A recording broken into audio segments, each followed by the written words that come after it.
kita saya kira perlu merenungkan tentang kebebasan dalam ruang demokrasi pasca reformasi ini, terutama setelah era digital itu. Kalau kita ikuti perkembangan dalam 2 minggu terakhir ini, Mas Sahal ya, ada percakapan yang ramai sekali tentang Mulyono, Hmm. tentang Fafa Fufu, Ya, ya. Fufu Fufu Fafa. Fafa, Fafa Fufu atau Domah dulu, baru Fathah. Fufu Fafa ini ya. Fufu Fafa ini. Ya Allah, saya ngikuti ya meskipun tidak intens ya.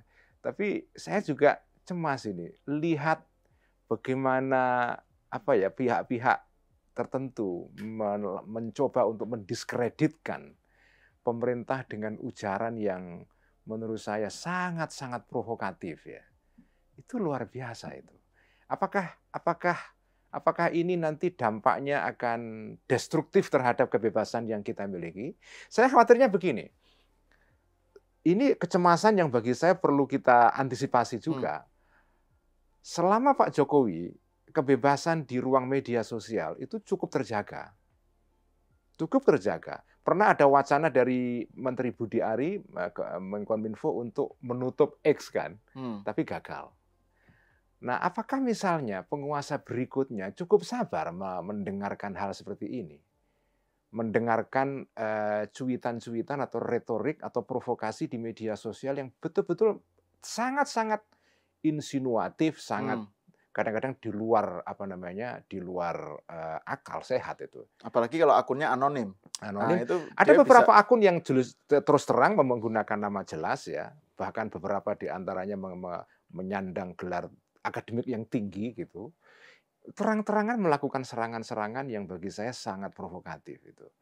Nah, menurut saya ini harus difikirkan itu. Nah, untungnya ya, ini untungnya adalah bahwa beberapa isu yang diperdebatkan di media sosial ini tidak punya pengaruh ke dalam masyarakat karena misalnya isunya isu elitis ya, isu soal kebebasan, soal demokrasi yang dirusak itu kan isu yang elitis. Tapi lihat pada tahun 2019 dulu itu isunya langsung ke bawah karena isunya sudah ada isu tentang PKI, komunisme. 2014 ya? Semenjak 2014 malah ya? Atau 2019 terutama ya? Terutama itu kan 2019 polarisasi yang semula berada di media sosial kemudian merembet ke bawah karena isunya memang isu yang membangkitkan sentimen massa karena menyangkut agama kan.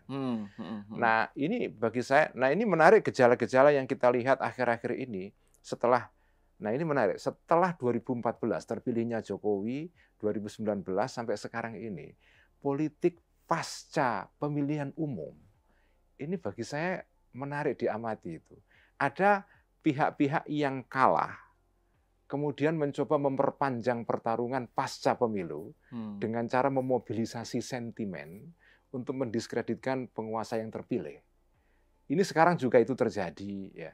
Dan panggungnya media sosial. Nah, bedanya adalah sekarang ini memang isunya tidak terlalu mempengaruhi masyarakat. Tapi tetap saja ini membuat suasana komunikasi publik juga nggak sehat juga. Nah, sekarang pertanyaannya, kalau kebebasan di era digital sampai kepada titik seperti ini ya, di mana kampanye hitam dilakukan dengan cara yang kadang-kadang terlalu ekstrim ya. Apakah hal seperti itu tidak harus dikritik juga gitu? Nah, sebelum masuk ke soal pertanyaan ini yang Gus Ulil tadi ya, soal kaitannya dengan Indonesia ya, soal kebebasan dan medsos dan tadi itu ya, soal mengawetkan permusuhan gitu ya pasca Pilpres. Saya ingin Gus Ulil kita membahas lagi soal negeri seberang itu, karena negeri seberang kan betapapun juga sesuatu yang ya campaign demokrasi gitu kan. Kenapa di negeri seberang itu terjadi polarisasi semacam itu, Gus? Karena kan ya kalau soal medsos kan semua negara juga ada medsos kan gitu. Tapi kan ini kan terjadi terutama setelah Trump muncul ya. Jadi artinya kan ini sesuatu yang belum pada masa Obama kan enggak. Lebih ke ide kan, lebih ke debatnya itu adalah pertentangannya itu pertentangan program lah gitu ya antara Republik dengan Demokrat gitu kan soal kebijakan gitu. Nah, semenjak Trump tampil itu kan memunculkan sebuah situasi di mana kemudian yang terjadi adalah polarisasi yang tetap awet terfiksasi karena bahkan setelah Pilpres gitu loh. Bukan Pilpres, pemilu di Amerika gitu di ya. Amerika ya. Apa yang terjadi di Amerika itu menurut Gus Ulil? Menurut saya tidak mengamati secara terus-menerus perkembangan di Amerika, tapi salah satu sebabnya yang saya lihat adalah, dan gejala ini juga dalam bentuk yang sedikit berbeda terjadi juga di tanah air, yaitu kalau pakai salah satu istilah yang dipakai oleh salah seorang penulis Inggris ya, saya lupa namanya, tapi dia nulis buku bagus sekali, judulnya The New Puritan. Jadi kaum Puritan baru. Nah, kaum Puritan baru ini di Barat itu diwakili oleh kelompok-kelompok yang disebut dengan kelompok-kelompok wokisme ya. Kelompok-kelompok yang menekankan aspek keadilan, inklusi, antirasialisme dan seterusnya. Nah, kelompok-kelompok ini itu membawa idenya itu begitu rupa sehingga kesannya mereka ini adalah pembawa kebenaran tunggal. Maka ini disebut oleh seorang penulis Inggris ini sebagai New Puritan. Orang-orang Puritan baru. Jadi sekarang ini kita melihat gejala di dalam ruang publik, ada kelompok-kelompok tertentu yang berpolitik dengan bahasa kesucian. Nah, bahasa kesucian itu biasanya ciri-cirinya adalah ada klaim kemutlakan ide di situ, kelompok-kelompok yang di luar mereka dianggap sesat atau salah atau apa dan seterusnya. Nah, kaum New Puritan ini kemudian men-trigger atau memicu reaksi balik. Jadi kalau di Amerika itu kaum kiri ini New Puritan, kemudian kaum kanan, orang-orang Republikan dan semacamnya itu mereka juga jengkel dengan adanya kaum New Puritan ini. Lalu mereka muncul dengan reaksi yang keras juga.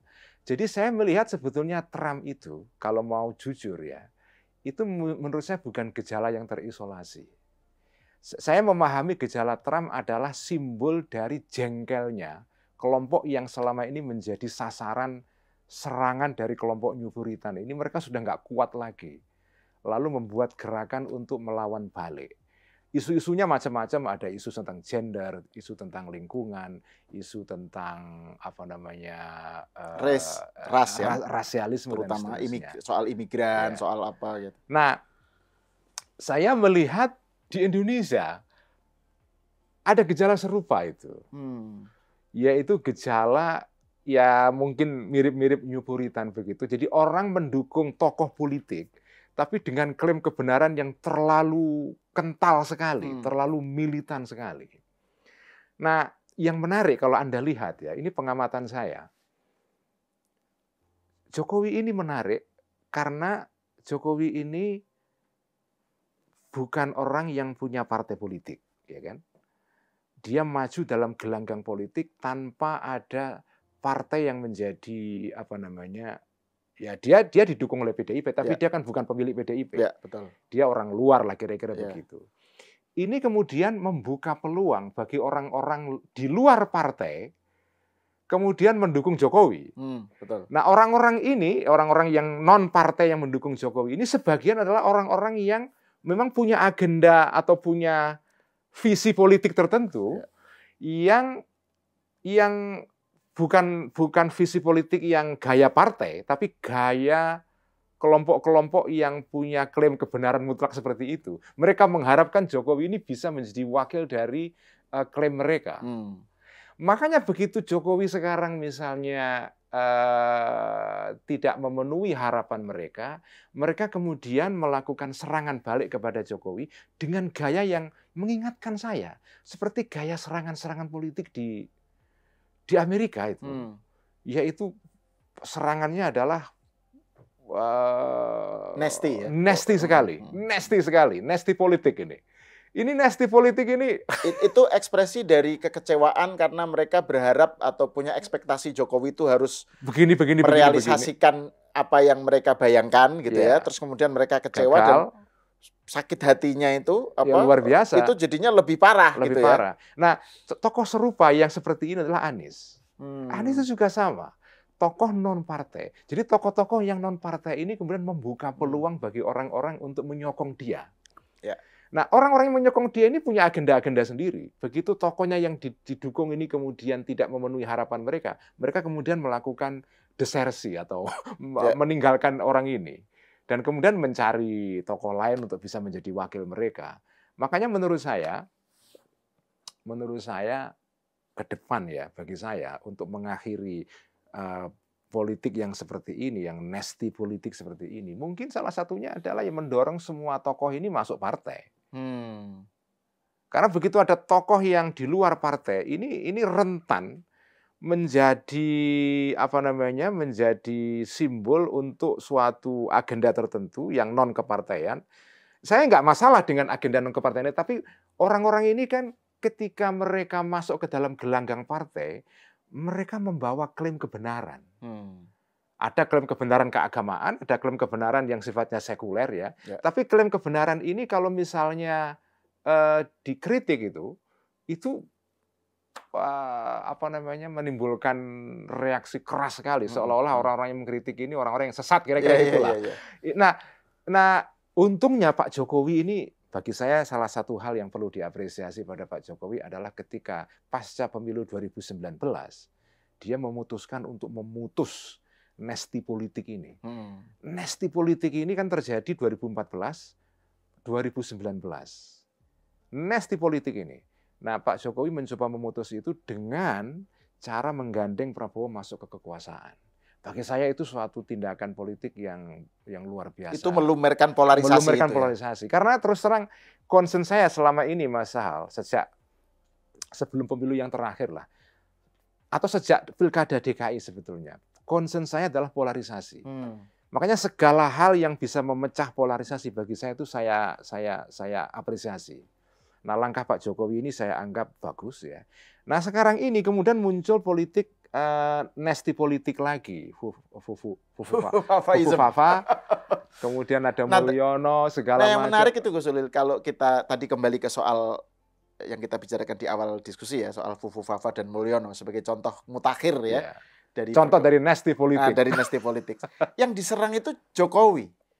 Dan niat dan pretensinya atau klaimnya itu untuk melindungi Prabowo, untuk menyelamatkan Prabowo. Misalnya Rocky Gerung aja bilang misalnya bahwa Prabowo itu harus jangan sampai dia berkuasa dengan membawa beban Jokowi.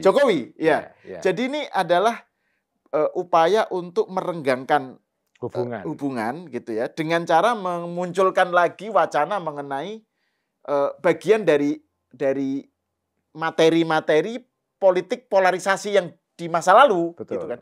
Fafa itu kan masa lalu kan. Masa lalu ya. Dan itu kalaupun toh memang Gibran pelakunya, ya itu kan sebenarnya tujuannya untuk kan betapa jahatnya Gibran atau betapa kasarnya Gibran serangannya terhadap Prabowo dan seterusnya gitu. Jadi ini kan yang diserang itu Jokowi dan keluarganya. Prabowo justru tidak gitu loh. Gimana? Maksudnya dulu kan justru Prabowo yang diserang kan gitu. Jadi sebetulnya ini kan kalau mau dilihat secara lebih dalam, sebetulnya orang-orang yang memunculkan isu Fafa dan Mulyono ini sebetulnya adalah orang-orang yang tetap ingin mempertahankan polarisasi. Supaya tetap ada kubu satu melawan kubu yang lain itu. Dan terus terang ya kita menengarai atau saya sekurang-kurangnya menengarai bahwa ini ya bagian dari upaya pihak yang kalah dalam pemilu kemarin untuk terus-menerus memperpanjang permusuhan. Sebentar, menengarai itu mensinyalir ya? Mensinyalir. Mensinyalir atau melihat indikasi. Melihat indikasi bahwa ini bagian dari gejala politik pasca Pilpres sejak tahun 2014 yang berlangsung sampai sekarang ini, yaitu pihak yang kalah kemudian tidak terima dan kepengen memperpanjang perseteruan ini dengan cara memunculkan isu-isu tertentu lah. Nah, kalau kita melihat lagi politik seberang ya, itu terjadi di Amerika juga baru pertama kali setelah Trump kalah. Jadi setelah Trump kalah tahun 2016 ya. Kan enggak dong. Ya, 2018. Iya. 2018 kan. Itu kan ketika Biden menang kan 2018 ya. Ketika itu kan Trump kalah. Itu kekalahan itu kemudian menimbulkan reaksi di pihak pendukungnya Trump ya. Luar biasa. Mereka memperpanjang kekalahan ini dengan cara macam-macam lah. Membuat isu bahwa pemilu kemarin di Amerika itu tidak sah. Trump sebetulnya menang tapi dikalahkan. Kira-kira kayak gitulah. Nah sebelum itu kan enggak. Anda lihat misalnya ketika Al Gore dulu kalah. Kalah ya sudah selesai. Ya.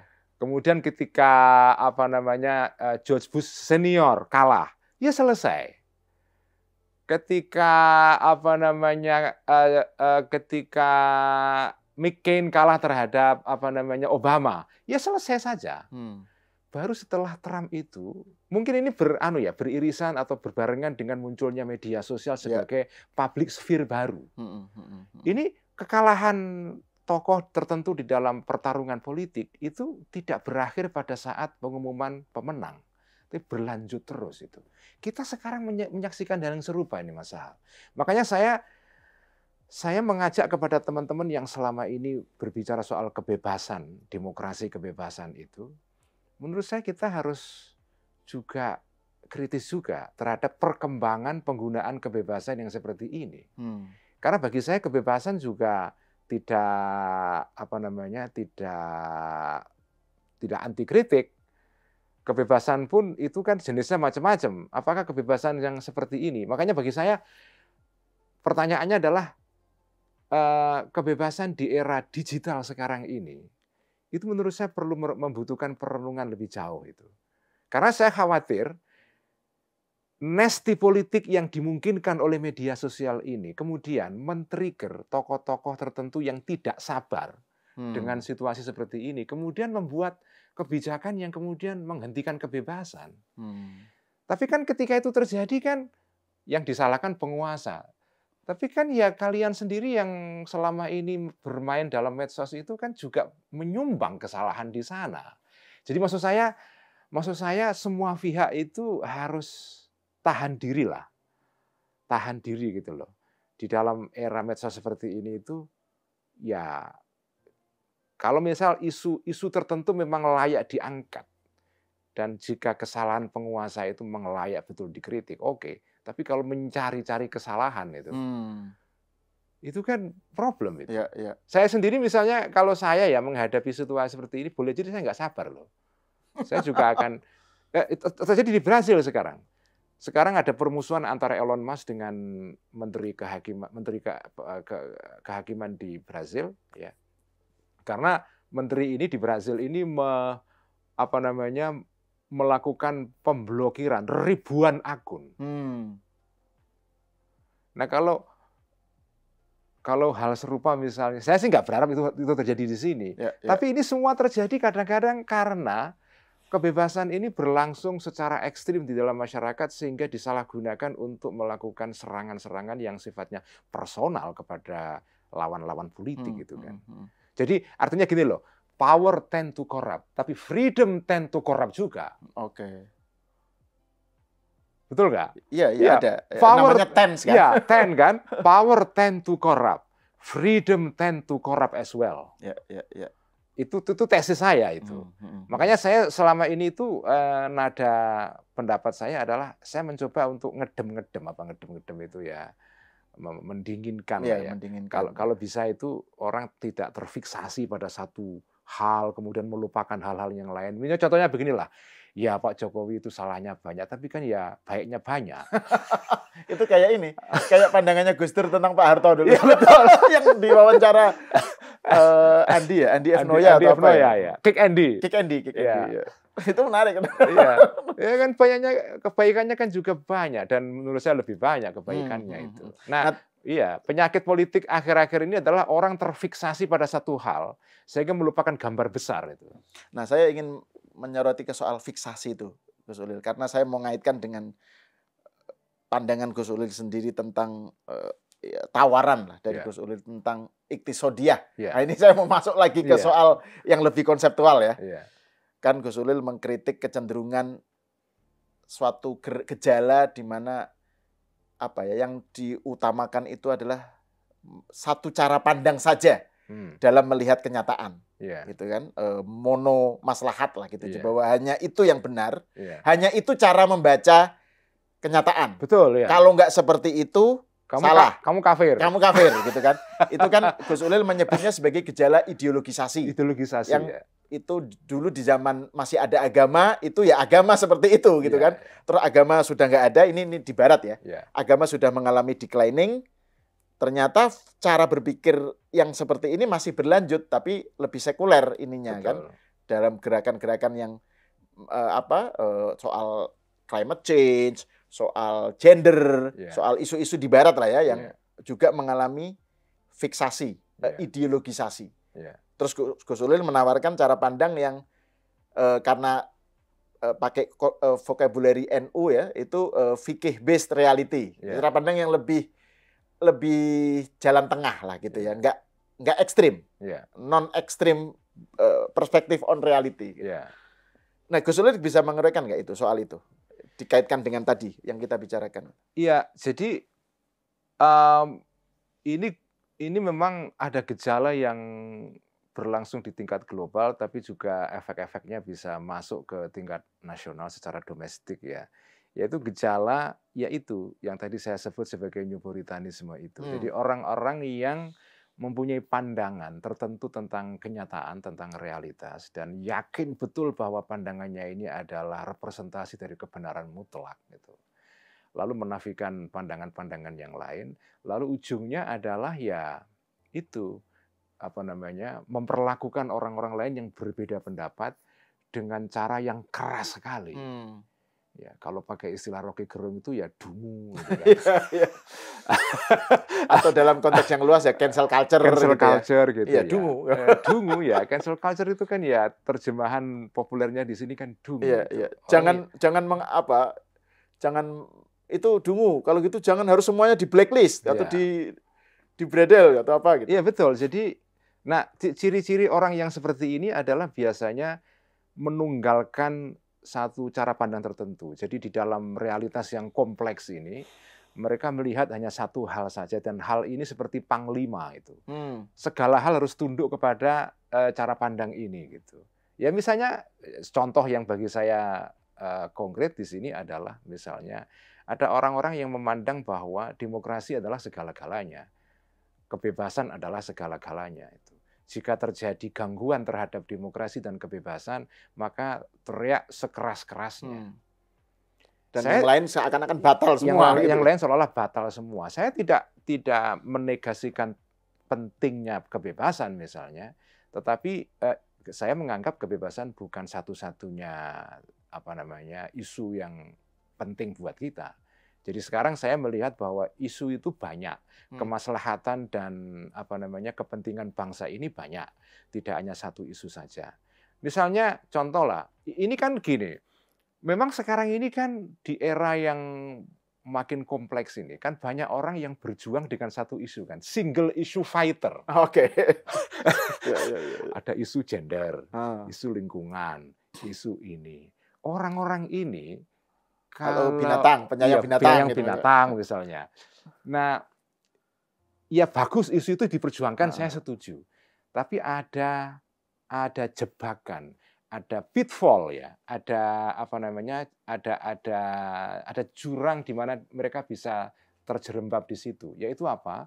Orang-orang yang memperjuangkan single issue ini, mereka itu cenderung atau kadang-kadang melupakan pentingnya isu-isu yang lain. Seolah-olah progres di dalam aspek yang lain itu tidak penting gitu loh. Dia hanya melihat progres itu progres kalau progres itu terjadi di isunya. Begitu tidak terjadi progres di isunya, Indonesia akan kiamat gelap, saya mau pindah ke negeri yang lain. Jadi, itu sekarang muncul Mas Hal. Karena saya kan cukup akrab atau cukup intensif melihat ya percakapan di media sosial, terutama X ya. Karena bagi saya paling bagus melihat suasana hati orang Indonesia hari-hari ini terhadap isu-isu politik itu X. Betul. Ya. Kalau Instagram atau yang lain-lain itu kurang. Terlalu damai. Terlalu damai. Nah, kalau saya melihat X itu kelihatan sekali. Nah, memang percakapan di media sosial ini percakapan yang limited, bahkan percakapan yang mirip dengan sebuah percakapan dalam bubble, dalam apa namanya, dalam gelembung sempit ya. Tetapi gelembung ini kalau misalnya menemukan apa namanya kondisi yang tepat gitu, bisa pecah gelembung ini dan kemudian meluber kemana-mana itu. Dan itu kan juga bisa menimbulkan keruhnya public sphere kan, atau ruang publik politik kita gitu. Nah, menurut saya perkembangan kebebasan seperti ini juga perlu dikritik gitu. Kritik ini tujuannya adalah supaya kita hati-hati mempergunakan kebebasan ini gitu. Ya meskipun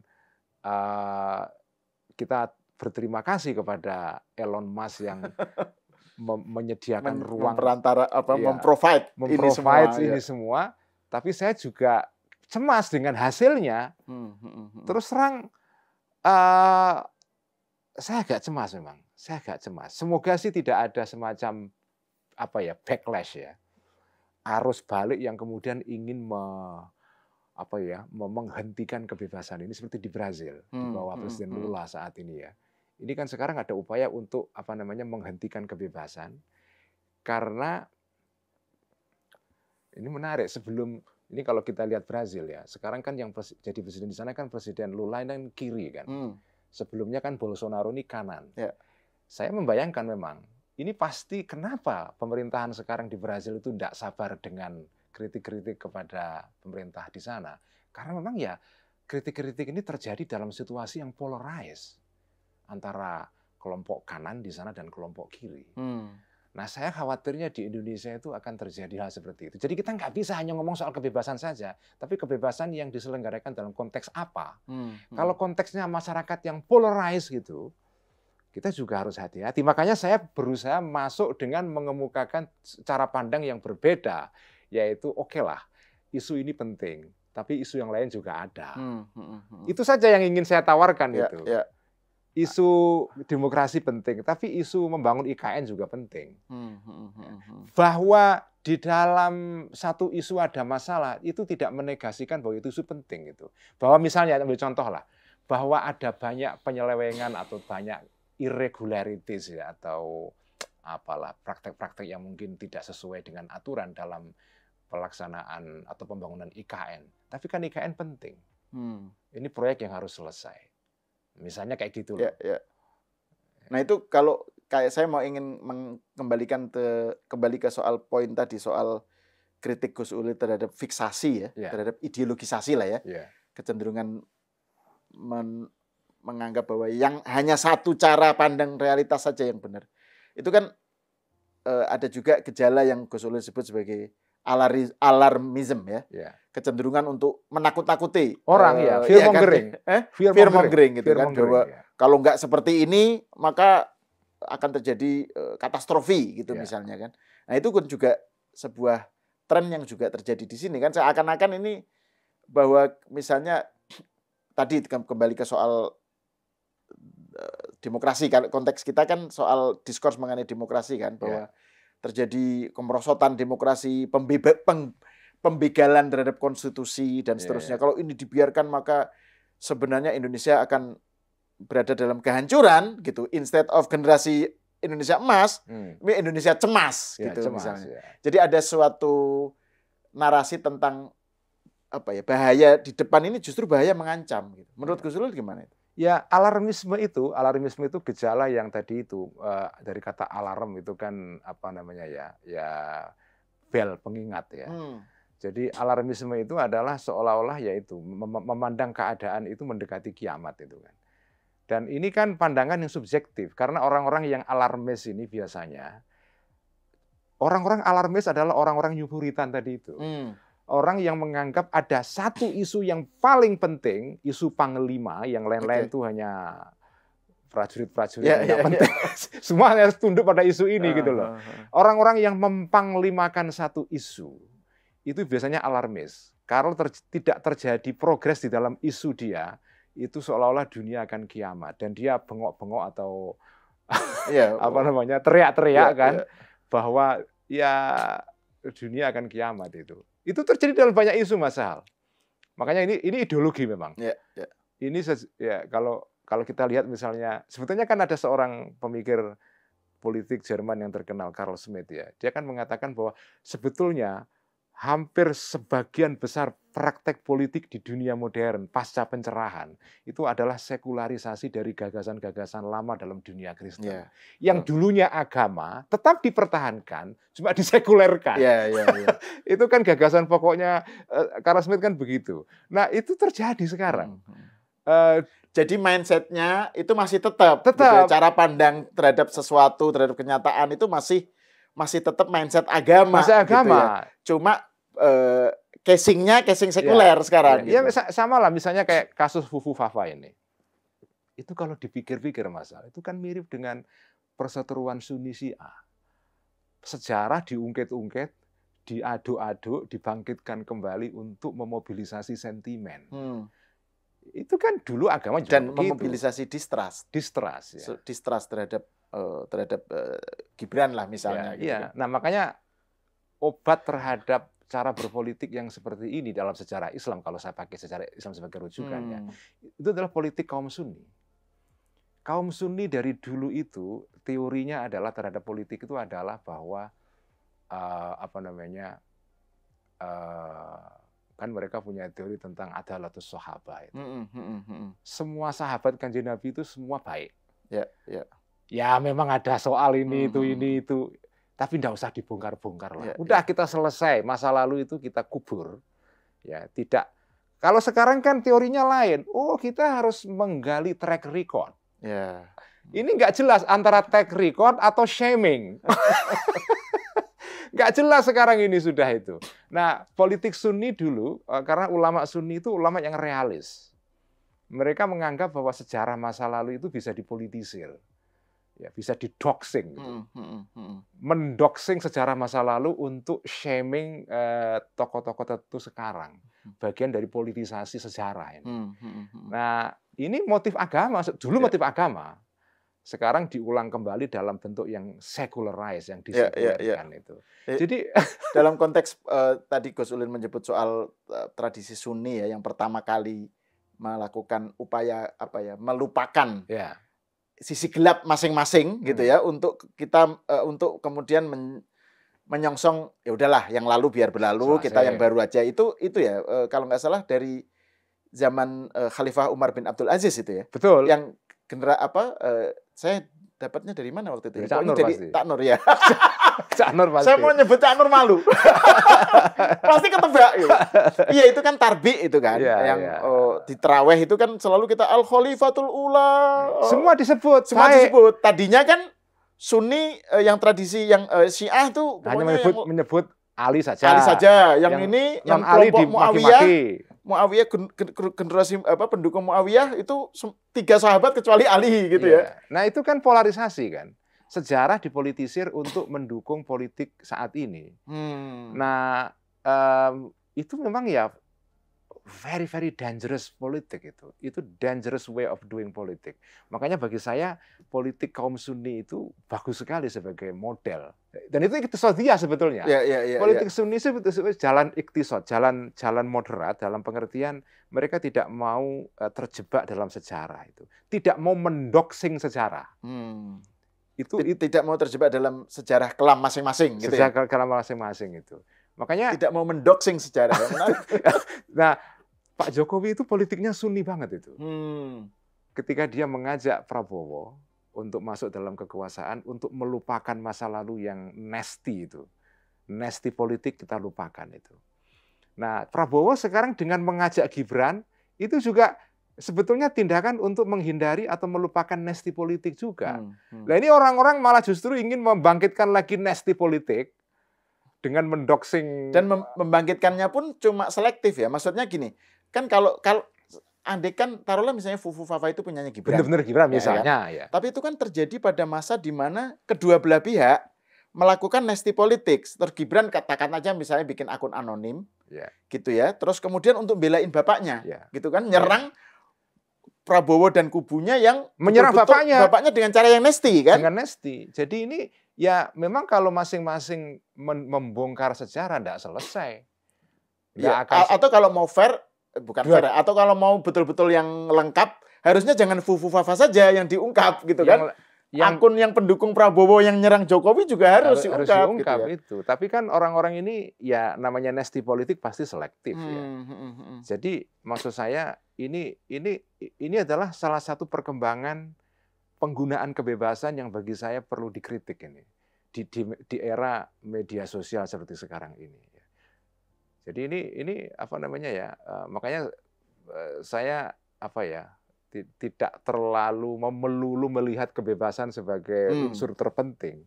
Yaitu penting, tapi ini salah satu dari jenis-jenis kepentingan bangsa yang cukup banyak. Udah ada filosof yang membahas soal kebebasan di era digital ya. Kita butuh John Stuart Mill yang baru. John Stuart Mill dulu kan ketika nulis On Liberty kan? Itu kan konteksnya kan demokrasi zaman awal gitu kan. Ketika muncul masifikasi terhadap demokrasi sebenarnya kan, dia kan membela public sphere, bahwa liberty itu hak orang untuk nyeleneh, orang untuk nyeleneh itu jangan sampai tergerus oleh budaya massa, oleh oleh selera pasar. Waktu itu kan sebenarnya pembelaan John Stuart Mill itu kan terhadap hak untuk berbeda. Itu kan konteksnya kan ketika mass democracy itu lagi naik gitu. Nah sekarang saya kira perlu itu ada filosof, ketika filosof yang lain yang membahas sekarang konteks sekarang. Ketika itu liberty-nya mungkin liberty dalam situasi yang berbeda ya, liberty 1.0 lah ya. Iya 1.0 ya betul. 1.0. Sekarang kan kita menghadapi liberty 1 point sekian, mungkin 1.5 atau 5.0 kan. 5.0 mungkin seperti itu. Tapi juga hal lain yang saya juga berpikir begini Mas Hal ya. Filsafat yang atau pandangan yang menekankan kebebasan atau melulu kebebasan itu menurut saya juga jenis pandangan yang lahir dari konteks peradaban tertentu. Misalnya ini kan peradaban Eropa Barat ya. Nah ada peradaban lain yang pandangannya mungkin berbeda. Peradaban lain misalnya lebih menekankan pentingnya membangun keluarga yang harmonis misalnya. Ya kita boleh nggak setuju dengan peradaban seperti ini, tapi kan nyatanya ada. Ya, itu dianggap sebagai virtue. Sebagai virtue dalam masyarakat itu. Betul. Gitu ya. Misalnya begini, ini hari-hari ini kan kita lagi membicarakan isu soal Kadin. Kadin yang dimunaslupkan gitu kan. Itu menarik menurut saya kasus ini ya. Apakah munaslup ini menjadi contoh baru, yaitu belum tentu loh munaslup Kadin ini misalnya, saya nggak tahu yang terjadi masalah ya. Tapi belum tentu ini merupakan cawe-cawe penguasa untuk mengambil alih atau mengkooptasi kekuatan sosial politik ya. Boleh jadi motifnya adalah orang-orang di dalam Kadin sendiri, Kadin-Kadin daerah misalnya, merasa mereka lebih senang kalau Kadin ini ya bersekutu dengan penguasa yang menang, inline dengan penguasa. Sebagaimana Kadin selama ini. Selama ini gitu kan. Ini kalau ketuanya tidak selaras dengan penguasa yang menang, ini tidak menguntungkan organisasi. Lalu mereka berusaha untuk melakukan pergantian. Artinya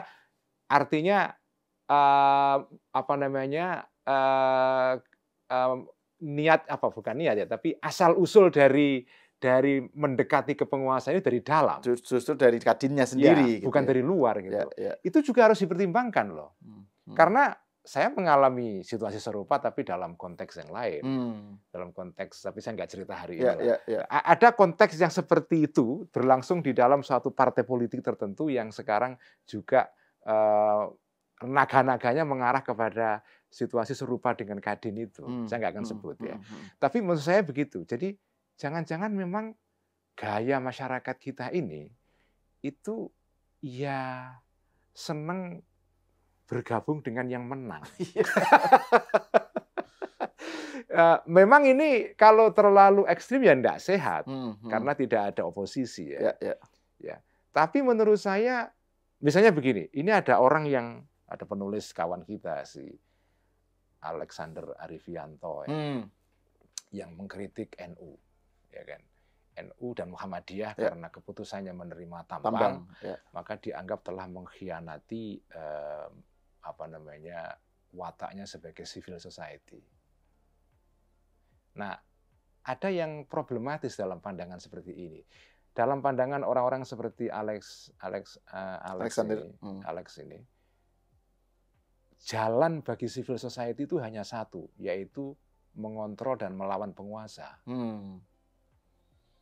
Kalau misalnya ada civil society yang partnership dengan penguasa, itu seolah-olah bukan civil society. Ataupun kalau civil society, tapi civil society yang plat merah, atau levelnya turun lah. Ya, kalau dalam konteks agama, corrupted itu. Nah, itu menurut saya juga perlu dikritik pandangan seperti ini. Ya, kan kalau ada sektor dalam masyarakat yang kepengen melakukan partnership dengan penguasa yang berkuasa, yang menang itu, dan itu membawa maslahat bagi kelompok ini, ya, itu kan ya sesuatu yang sah-sah saja, karena jalan civil society itu tidak seluruhnya mesti harus beroposisi. Oposisi atau mengontrol pemerintah itu salah satu jalan saja. Jadi lagi-lagi ini kita jangan sampai terfiksasi gitu, bahwa yang disebut dengan civil society harus melawan penguasa, bahwa maslahat Indonesia ini harus hanya kebebasan, bahwa soal yang penting hanya ini misalnya. Terus yang lain-lain itu tidak. Nah, saya sebetulnya dalam banyak hal, saya kepingin mengajak ya publik itu mencoba untuk melihat maslahat itu banyak itu. Dan jalan kepada suatu tujuan besar itu tidak hanya satu, bisa macam-macam gitu kan. Dan ini menurut saya jauh lebih realistis, apalagi di tengah-tengah bangsa Indonesia yang kompleks seperti ini tantangannya kan. Bagi saya, kalau dulu kita dulu punya masalah dengan fundamentalisme agama. Sekarang menurut saya ada tantangan baru, yaitu fundamentalisme yang sekuler. Sama-sama itu sama-sama kaum Puritan itu. Baik Puritan yang religius maupun Puritan yang sekuler. Dua-duanya bagi saya adalah tidak sehat bagi pengelolaan kehidupan publik yang lebih lebih harmonis lah. Ya, kedua-duanya tendensinya pemutlakan bahwa hanya pandangannya lah yang paling valid gitu ya. Nah, tapi gini Gus Ulil, kalau saya pengen tertarik nih soal New Puritanism itu kan, kalau kita lihat konteks barat ya. Misalnya dengan diskurs mengenai transgender misalnya ya. Atau bahkan dalam konteks Amerika perlawanan terhadap Trump itu kan sebenarnya didasari oleh sebuah pembelaan terhadap kelompok yang termarginalkan. Kayak misalnya dalam kasus transgender itu kan sebenarnya mereka pengen perjuangan melawan transfobia, ya kan? Jadi ini ada fobia terhadap transgender. Terus kelompok ini menggalang kekuatan untuk membela transgender, gitu ya.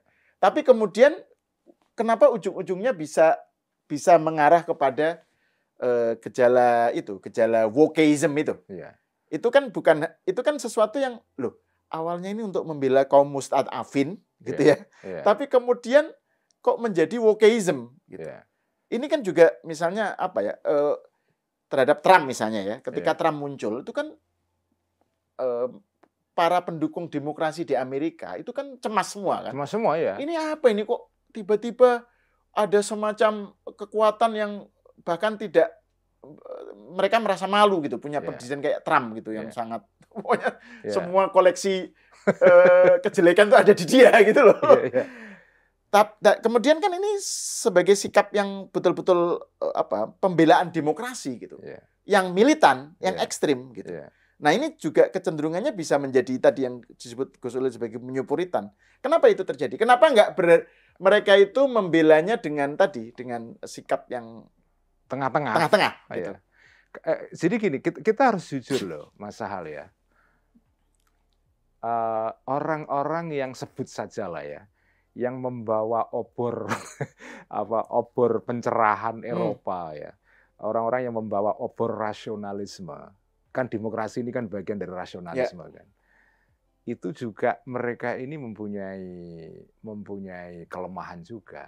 Mereka ini juga dalam bentuknya yang ekstrim juga bisa menjadi kaum Puritan baru. Mereka membawa truth claim, ya. Iya kan? Klaim kebenaran. Mereka ini adalah orang-orang yang membawa kebenaran yang paling mutlak. Orang-orang yang berlawanan dengan mereka disebut sebagai orang-orang yang obskurantis, superstitional, tahayul, tahayul metafisik lah, tahayul prapencerahan gitu kan, TBC kira-kira gitu kan. Jadi orang-orang yang membawa klaim rasionalitas, orang-orang yang membawa isu demokrasi, HAM dan segala macam, mereka ini juga tidak bebas dari kemungkinan menjadi seorang yang Puritan. Dalam pengertian mereka ini menjadi seorang yang memutlakkan kebenaran tertentu. Jadi absolutisme itu tidak saja menjadi monopoli kaum beragama, tapi juga kaum sekuler juga. Ya. Nah, itu menurut saya yang selama ini saya baru sadar ya, sekarang ini setelah melihat pertarungan ini ya, oh ternyata yang bisa menjadi orang yang absolutis ya, memutlakkan kebenaran itu tidak saja kelompok-kelompok konservatif agama, tetapi kelompok sekuler yang membawa ide kemajuan, ide tentang gender, tentang lingkungan, kelompok-kelompok progresif lah. Ya. Itu juga bisa menjadi kelompok absolutis. Dan terjadi beneran. Di Barat itu kelompok-kelompok ini kalau menguasai suatu panggung publik, mereka juga meng-cancel kelompok-kelompok lain yang berseberangan dengan mereka. Ada ini terjadi di Inggris ya. Ada seorang perempuan yang bekerja dalam sebuah lembaga NGO, think tank ya. Itu betul-betul kehilangan pekerjaan. Hanya gara-gara dia nge-tweet bahwa sex is biological. Ya. Bahwa perempuan dan laki-laki itu ya ditentukan oleh biologinya. Biologi, bukan konstruksi sosial. Bukan konstruksi sosial. Ya. Selama ini kan kita mengatakan misalnya gender is socially constructed. Ya. Tapi enggak ini. Ada kelompok baru yang mengatakan bahwa seks pun itu socially constructed. Jadi orang menjadi laki-laki atau perempuan itu tidak ditentukan oleh alat kelaminnya, kelaminnya. Tapi oleh pilihan. Nah, ini pilihan pribadinya. Ada seorang perempuan yang kehilangan, saya lupa namanya ya. Maya siapa gitu? Iya, Maya siapa gitu. Dia kehilangan pekerjaannya, tapi dia kemudian mengadu ke pengadilan dan menang.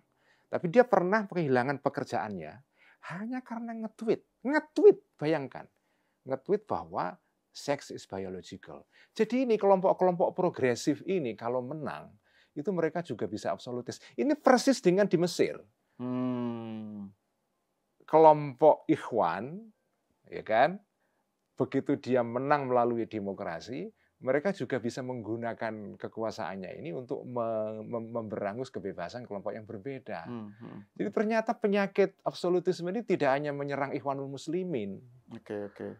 Tapi juga menyerang siapa saja. Ini yang bagi saya penting. Ini kesadaran saya sekarang ini ya, bahwa ya kalau pakai Qur'annya ya, kalau pakai Qur'an ya, kalla innal insana la yatgha. Manusia itu cenderung tend to transgress. Oke. Melewati batas. Tughyan ya, menjadi toghut. Menjadi toghut. Jadi toghut itu bukan hanya gejala orang yang punya power, bukan, tapi juga ya manusia. Pada dasarnya manusia itu tend to be toghut, tend to transgress. Toghut itu hanya transgression ya. Itu terjadi pada semua kelompok agama, sekuler, ideologi kiri, ideologi kanan. Nah, tugas kita sekarang ini adalah menjaga supaya kita tidak jatuh ke sana. Jadi kalau ada orang mengatakan power tend to corrupt, freedom tend to corrupt. So is freedom. Jadi hati-hati juga. So does freedom. Iya, kalian juga bisa korup juga itu loh. Jadi korupsi ini tidak hanya pada kekuasaan, pada kalangan sipil yang mendaku sebagai pejuang kebebasan pun, mereka juga bisa mengabuse kebebasannya. Nah, cuma kan kelompok sipil ini kan selama ini nggak mau dikritik begitu. Mereka ini absolutis itu.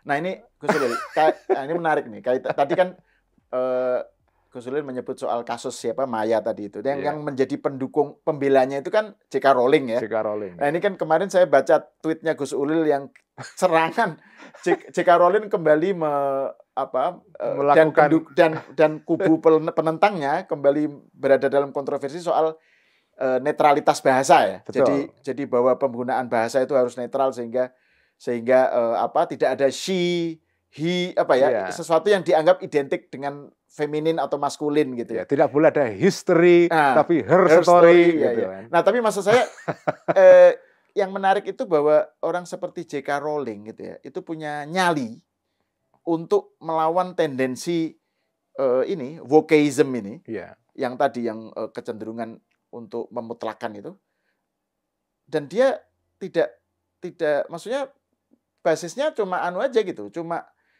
akal sehat aja ya. Betul. Persis di sini Mas Al.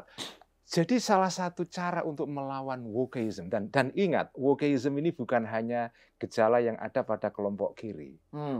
Wokeism ini gejala yang bisa mengenai siapa saja.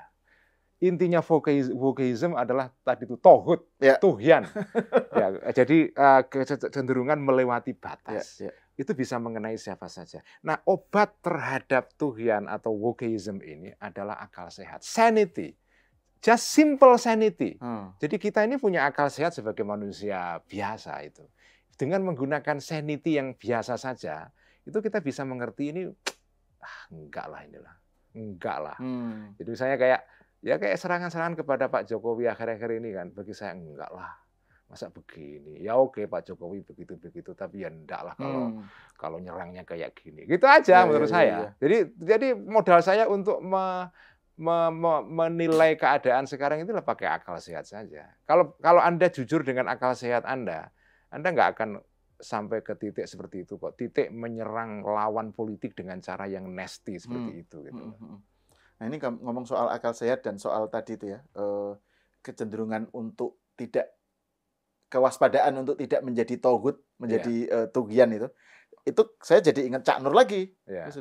Soal pandangan Cak Nur, pandangan Cak Nur itu kan sunni banget sebetulnya. Sunni banget dan menekankan soal kerendahan kan. Betul. Kerendahan dalam pemutlakan, dalam beragama. Jadi soal al-haq gitu loh. Jadi yang berhak memonopoli kebenaran itu hanya Allah, dan manusia itu hanya mendekati. Berproses menuju. Jadi approximating ya. Begitu dia truth claim, ya dia sudah bahaya. Sudah mengaku sebagai Tuhan. Al-Haq gitu. Mengaku sebagai Tuhan kan. Nah, itu bahaya itu. Tapi gini Gus Ulil, ini mungkin pertanyaan terakhir ya. Soal ini kan kita melihat aspek katakan aja kritik terhadap New Puritans. Tapi kan sebenarnya kalau kita lihat ya, dalam konteks sejarah, perubahan itu kan selalu terjadi, dimulai atau paling enggak diinisiasi oleh kelompok-kelompok yang harus punya single-minded lah. Iya, single-mindedness. Pandangan yang betul-betul memutlakan dirinya. Misalnya kayak yang revolusi itu kan terjadi karena itu gitu. Betul. Nah, artinya gini, kalau kita hanya memutlakan soal tadi itu ya, soal akal sehat, soal sanity, bagaimana dengan change gitu? Kan harus ada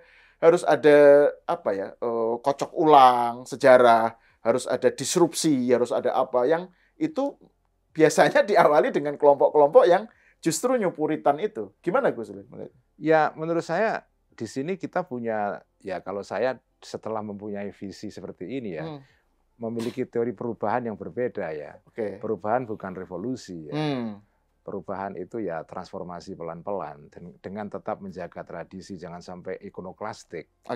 Nah, ini kan perubahan yang ikonoklastik ini kan menjadi model yang paling laku sekarang. Sekarang ini kan dengan media sosial itu kecenderungan ikonoklasme itu kan sangat kuat sekali ya. Ini kembali ke pembicaraan kita tentang revolusi Prancis sebagai model kan. Itu kan ikonoklastik. Contoh ikonoklastik yang paling nyata gitu. Jadi revolusi dengan cara memenggal kepala raja, memisahkan, menceraikan politik dengan gereja gitu, menceraikan Prabowo dari Jokowi. Nah itu arahnya ke sana jadinya gitu. Jadi ini kan ikonoklasme sebagai contoh khas yang nyata itu kan revolusi Prancis gitu. Dan itu contoh Edmund Burke sebagai, ya itu kan udah ngomong juga, Edmund Burke sebagai filosof konservatif Inggris itu kan menentang itu karena itu merusak institusi, menghancurkan institusi yang sudah dibangun berabad-abad gitu ya. Ya. Apa namanya? Sesuatu yang justru malah berujung pada tirani. Betul. Pada pemerintahan teror kan, dan Teror. revolusi Prancis kan Robespierre itu kan pemerintahan teror, dan siapa si Edmund Burke kan melihat tuh kan gitu. Jadi dia sebagai orang Inggris nggak suka itu dengan ikonoklasme itu. Dengan revolusi Prancis yang ikonoklastik. Dan yang menarik Gus Dur ya. Gus Dur itu pernah menulis ya tahun 80-an buku terjemahan buku karya Paulo Freire dari Amerika Latin, dari Chili ya, dari Brazil ya, Paulo Freire menulis buku tentang pendidikan pembebasan. Pedagogy of the Oppressed. Pedagogy of the Oppressed itu. Gus Dur menulis pengantar dalam buku itu. Nah, Gus Dur mengatakan yang diterbitkan oleh Gramedia. Yang Gramedia. Oh, yang Gramedia. Ada yang P3S, ada yang Gramedia. Tapi dua buku yang berbeda. Ya. Nah, yang diberi kata pengantar oleh Gus Dur yang terbitan Gramedia. Nah, dalam kata pengantar itu, Gus Dur menyatakan sesuatu yang sampai sekarang melekat pada pikiran saya itu. Yaitu bahwa saya setuju dengan gagasannya Paulo Freire tentang pedagogi pembebasan itu. Cuma satu yang saya tidak setuju, yaitu bahwa pedagogi ini itu cenderung ke arah revolusi. Saya tidak setuju revolusi. Bagi saya perubahan yang sehat, yang masuk akal adalah perubahan melalui transformasi budaya. Pelan-pelan gitu. Ya. Nah, piecemeal ya, pelan-pelan, tidak ikonoklastik ya. Nah, itu terus terang melekat pada pikiran saya sampai sekarang, Mas Sal, dan membentuk cara berpikir saya. Jadi, nah sekarang kita melihat ikonoklasme di mana-mana dan difasilitasi oleh media sosial, terutama oleh platform seperti X itu. Ya. Dan saya kira kita perlu, kalau Syahrir dulu pernah menulis tentang bahaya fasisme dengan menulis buku perjuangan kita, maka sekarang kita perlu mewanti-wanti kepada bangsa ini tentang bahaya ikonoklasme. Menarik. Karena adanya kecenderungan kebebasan yang seperti ini. Ya. Fasisme bisa datang juga dari kebebasan yang di-abuse itu. Yang di-abuse itu. Kita jangan sampai jatuh ke sana itu. Oke, saya kira ini agenda pembicaraan berikutnya ini. Tentang jadi masih terus ini. Iya, masih terus. Rencananya kan saya mau ngundang sejumlah tokoh teman-teman kita ya. Kan ini pembicaraan mengenai ide, jadi kita diskusi ide lah tentang tapi ide yang berjangkar pada situasi politik sekarang kan. Betul, enggak yang mengawang-awang gitu ya. Jadi ide yang berjangkar pada peristiwa politik, peristiwa kekinian lah, realitas yang kita alami gitu ya. Terus tapi kita membahasnya dalam konteks yang kanvas pemikiran yang lebih luas, kanvas konteks sosial politik yang lebih luas dan sejarah yang lebih luas. Jadi misalnya saya terpikir untuk misalnya mengundang Mas Celi gitu misalnya, Rizal Malarangeng atau siapa beberapa teman lain lah gitu. Supaya obrolan kita, karena ini menarik sebenarnya soal tadi itu, soal perubahan gitu misalnya ya. Soal piecemeal transformation itu kan juga yang diusulkan oleh kaum kayak Edmund Burke kan. Jadi artinya ini tradisi yang juga ada di Barat. Sebenarnya. Ada contohnya lah. Iya, nah Barat itu yang agak ngeselin dari Barat itu, ngeselin dalam arti positif ya. Pemikiran revolusi yang ikonoklastik dari mereka, yang menentang, yang konservatif dari mereka juga gitu. Jadi, udah diborong sama mereka duluan gitu. Itu Edmund Burke itu kan kalau di Indonesia itu jadi pasti dari pengurus. Padahal kalau saya melihat contoh-contoh dari tradisi atau pemikiran khazanah, pemikiran Islam banyak. Baik betul, yang ikonoklastik maupun yang piecemeal tadi itu perubahan secara pelan-pelan itu juga ada juga. Ya, karena kan misalnya referensi Gus Ulil kan tradisi fikih gitu misalnya. Gitu. Itu kan ya piecemeal itu kan. Betul.